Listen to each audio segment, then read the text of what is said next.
જો કોઈ કારણ વિના ઘર, કુટુંબ કે પરિવારમાં મહાભારત થાય તો એ મહાભારતનો ભાગ કદાપી ન બનતા.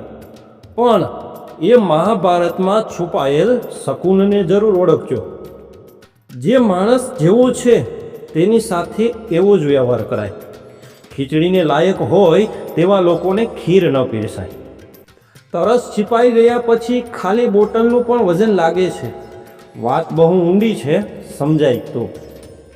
જીવનની બાજીમાં જ્યારે દરેક પાસે આવડા પડે ને ત્યારે જિંદગીને આપી દેવામાં નહીં, રમી લેવામાં મજા છે. તમારી કિંમત આખી દુનિયાને હશે, પણ એમને જ નહીં હોય જેમના માટે તમે રાત દિવસ કસાયા છો. જે વ્યક્તિને સુખને જીરવતા અને દુઃખને ઉજવતા આવડે ને એ વ્યક્તિ ક્યાંય પણ અટકતો નથી સાહેબ. શ્રી કૃષ્ણએ કહ્યું છે, જેમ જેમ કળિયુગ આવશે તેમ તેમ માણસ મતલબી થતો જશે. જરૂરત સમયે તમારા પગ પકડશે અને જરૂરત નહીં હોય ત્યારે તમને ઓળખશે પણ નહીં. તમે કેટલા પણ સારા હો અને કેટલા પણ સારા કામ કરી લો સાહેબ, પરંતુ જે માણસ તમને ખોટા સમજે છે તે જીવનભર ખોટા જ સમજશે. કારણ કે નજરનું ઓપરેશન કરી શકાય પણ જોવાની રીતનું નહીં. જો કોઈ તમને પૂછે કે જિંદગીમાં શું મળ્યું ને શું ગુમાવ્યું તો બિંદાસ કહી દેજો કે જે ગુમાવ્યું તે મારી ભૂલો છે અને જે મળ્યું છે તે ભગવાનની મહેરબાની છે. પાત્રતાની સાથે પાત્ર પણ ટક્કરનું જ ખપે. સૂરજને દરિયો ઝીલે, બાકી રણ તો તરત તપી જાય.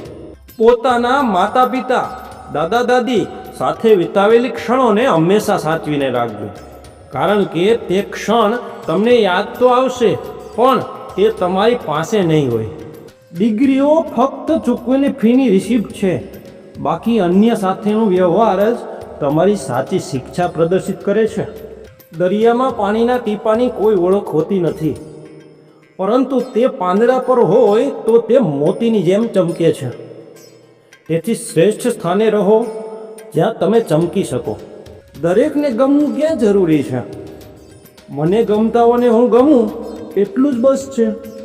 લોકો તમને શું કહે છે તે મહત્વનું નથી, તમે પોતે પોતાના વિશે શું વિચારો છો એ મોટું છે. દુનિયા હંમેશા ટીકા કરે છે, વખાણ કરે છે, પણ આપણી સાચી ઓળખ આપણી અંદર છે. આત્મવિશ્વાસ જ સાચો સાથી છે. જિંદગીમાં સહયોગ એવા લોકોને આપજો જે ભલે તમારા વખાણ ના કરે પણ તમારી માણસાઈની કદર જરૂર કરે.